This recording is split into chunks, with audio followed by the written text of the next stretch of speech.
Welcome, friends, to Books of the Book. We're so glad you've joined us for our study of the book of Daniel. I'm Ty Gibson, and with me is my co-host, James Rafferty. It is good to be here, Ty. We're in Daniel chapter 5. We're dealing here with another chapter in the experience or in the life of a Babylonian ruler. This time it is Belshazzar. And this chapter is really interesting because it dwells on a different aspect of God's character. God is a God of love. And His love, that loving aspect of God's character, that the foundation of who He is, of His government, is manifested in two different ways, in mercy and in justice. Right. And mercy and justice seem to be opposites, but they come together to form that character of love, that foundational principle of love that is the essence of who God is. Daniel chapter 5, James, I think is a study in contrast in that sense.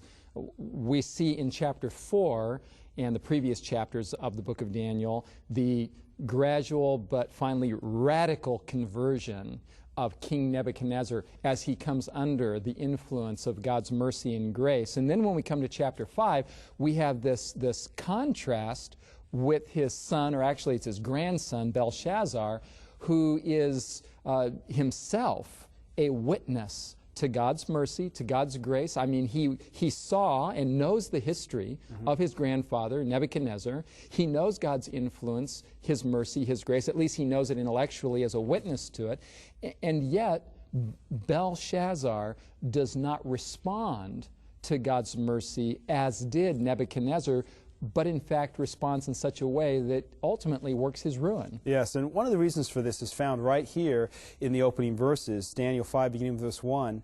Belshazzar the king made a great feast to 1,000 of his lords, and he drank wine before the 1,000, and it says in verse 2, Belshazzar, while he tasted the wine, commanded to bring the golden and the silver vessels which his father Nebuchadnezzar had taken out of the temple which was in Jerusalem, that the king and his wives, princes, his wives, and his concubines might drink there. It's no secret, James. Everybody knows that alcohol impairs judgment.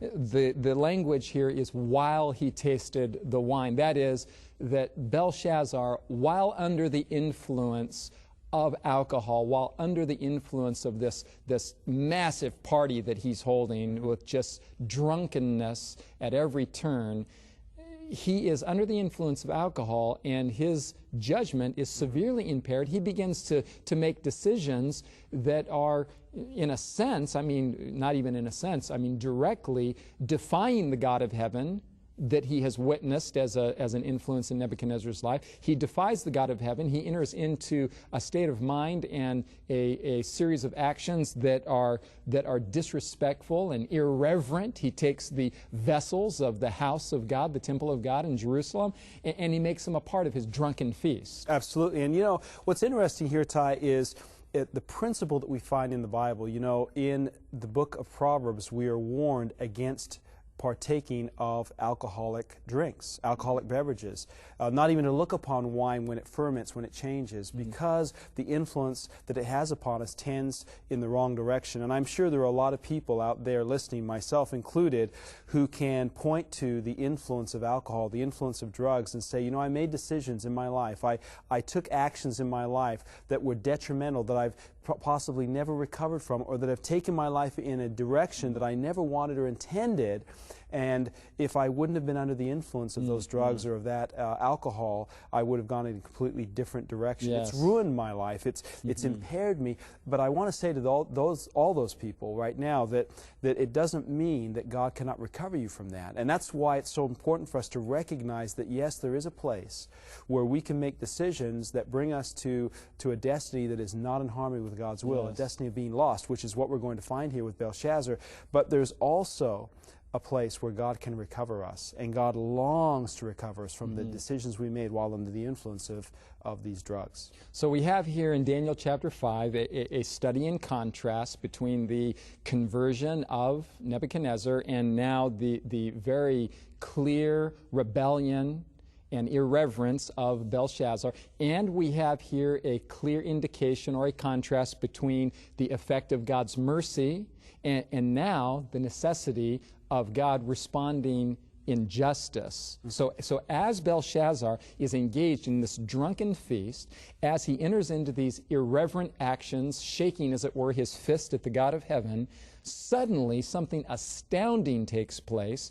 In verse 5, in that same hour, the finger of a man's hand appeared and wrote opposite the lampstand on the plaster of the wall of the king's palace, and the king saw the part of the man's hand that wrote. Amazing, just out of nowhere, no doubt under the influence of alcohol, he's doing a double take and wondering, is this real, what I'm witnessing? But obviously he's not the only person seeing it. There are 1,000 of his guests here at this feast, and they're all witnessing this blood-curdling, haunting thing that's taking place. I mean, imagine what you would feel, what I would feel, if all of a sudden out of nowhere, a bodiless hand begins writing across the wall. And he is filled with fear. And one of the reasons why he is so filled with fear is because he doesn't understand what the writing means. Right. So here comes this bodiless hand, and he's writing these words, mene, mene, tekel, upharsin, and he's trying to understand, and he has no understanding of what these words actually mean. Yes. He knows it's significant. This is a supernatural event that has taken place. And probably his conscience is awake. Conscience is awakened at that moment, and he is brought to sobriety in a second. Yes. And he's wondering, what does this mean? It can't be a positive thing. It must be a fearful boding of the future. But what does it all mean? And there is nothing as scary, there's nothing as fearful as not understanding what the future holds. Yes, he's so terrified, in fact, that verse 6 of Daniel chapter 5 says that the joints of his hips were loosened. Another version says that his loins were loosened. Some commentators say that maybe he became incontinent at this point. He was so afraid. And it says there in verse 6 that his knees knocked against each other. I mean, this guy was terrified. Sin has that effect on us. When the conscience is heavy laden with guilt and condemnation, and somewhere in our hearts we know that we're wrong and that we're walking contrary to the will of God, that weight of guilt upon our conscience, it has the potential to produce terror and fear in us when we finally come face to face with the truth. And as you say, his conscience to some degree is awakened right now, and he knows he's in trouble. He knows in his heart that something is taking place there that is not in his favor. And it's really interesting because at this point, Belshazzar wants to understand what the writing is. And there are probably many times in our lives and many times in the lives of our viewers when we're not interested in knowing what God has to say about our future. We're not interested in understanding prophecy or in understanding this mysterious writing that comes from heaven, because we understand now in the context of this prophecy, of this book, that this writing is from God. It's a warning from God. We're not interested. And that's why it's so important for us to recognize, because see, a lot of people think that prophecy in the Bible is all doom and gloom and it's all written to make us afraid. And the truth of the matter is, it is uncertainty about the future. It is lacking knowledge and lacking understanding that we need to be afraid of. Yes. And Belshazzar's story is bringing this out. God has not given us prophecy to scare us. God has revealed prophecy to prepare us for what is ahead. And you look at our situation in the world today at any time and you think, well, we don't know what's going to happen. We don't know what the economic future of this country, of the world is, and that's scary. But to be able to see what the future holds, even if it isn't the best, it gives a little bit of peace, because it gives us a sense that we can do or need to do, or what we need, a sense of what we need to do in order to prepare. Even if it is the worst, we can do something to prepare for it. But not knowing it all is even scarier. And that's why when the king seeks for an interpretation and can't find one, it says, verse 9, that then was King Belshazzar greatly troubled, and his countenance was changed in him, and his lords were astonished. In other words, as fearful and as afraid as he was the first time, he was even more afraid when nobody could be found to interpret interpret this writing. And just like his grandfather before him, Nebuchadnezzar, he calls in the wise men, the astrologers. They can't give the interpretation, and somehow he had to know the history. He had to know the history, but somehow he doesn't even think of Daniel. He doesn't. His queen comes to him and says, there is a man, in verse 11, there is a man in your kingdom. in whom is the Spirit of the holy God. And then the queen calls his attention to Daniel, and immediately Daniel, of course, is called upon and brought in before the king, and the king begins pleading with Daniel for an interpretation of the dream. And as the interpretation comes to the king, it is not what he wants to hear. And obviously it says in verse 10 that the queen was not in the banquet. So you see the queen, by reason of the words of the king and his lords, came into the banquet house. So it appears that she was not under the influence of these drugs, of alcohol, and of the party atmosphere. And she was not a part of that. And so she can still recollect. She can still remember. She can pinpoint to the king this man named Daniel. When the king is out of his senses, has lost his senses, he knows about Daniel. He knows about the history, but he has forgotten. This is the influence drugs can have upon us. He has forgotten about everything that God has wrought, everything that God has done. He should know, but he doesn't know. And I love the way she identifies Daniel, and he's identified by this same terminology repeatedly throughout the story here with Nebuchadnezzar and now with Belshazzar.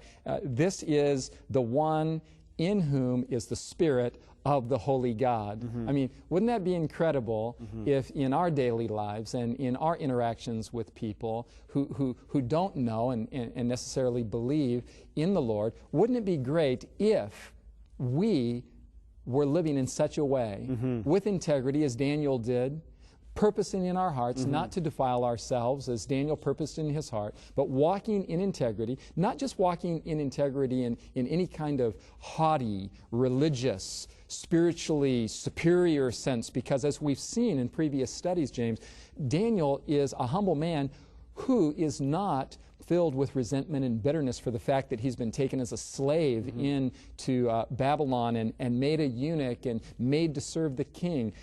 Daniel, in the first time we encounter his response to his enemies is, Lord, don't destroy the wise men. He's a humble King man. Nebuchadnezzar, don't destroy the wise men. And then again later on, he is concerned that Nebuchadnezzar see the truth, but at the same time he's reluctant to tell him the whole truth because he knows that it's not what Nebuchadnezzar wants to hear.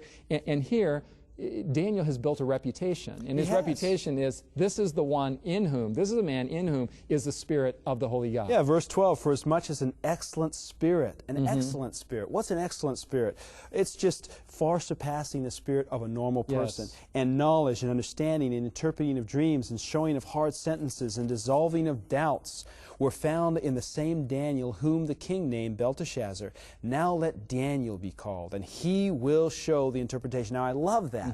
This woman is speaking as someone who is convicted, someone who believes in Daniel and believes in Daniel's God. And perhaps that is why she was not part of this banquet, part of this party, part of the coming under the influence of these lords and these rulers who were under the influence of alcohol, worshiping the gods of gold and silver and brass and iron and wood and stone that can't see and can't hear. And of course we do the same today. You know, we worship gold and we worship idols and we worship silver, we worship metal, we worship our cars, and we worship our Oscars, and we worship our trophies, and we worship all the things of this world, and the sports, and the celebrities, technology, and the stars, and technology.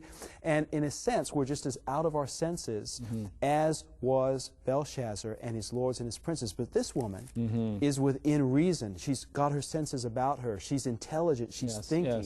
She's seen spirit. She's seen what is in Daniel and true understanding and knowledge that is in. And so she's separated from the banquet, and she's now trying to bring Belshazzar to understand and to seek for this man named Daniel. There's another lesson here, James, that all of us need to consider, and that is that if we conduct ourselves in integrity and in mercy, even though we're believers, all of us are surrounded with people who don't necessarily believe.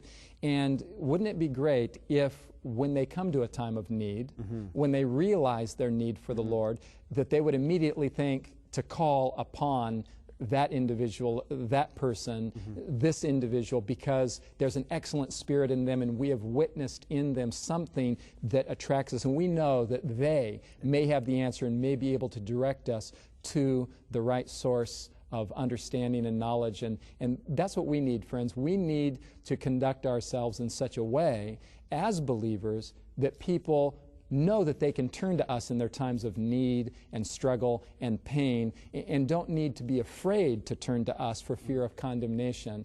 As chapter 5 of Daniel continues to unfold, we're going to see that Belshazzar does not respond in an appropriate way to the vision that God gives, to the handwriting on the wall. But we're going to see here also that God is good, God is merciful, and He continues to have a plan that we want ourselves to play into. So stay with us, and we'll be right back in just a moment.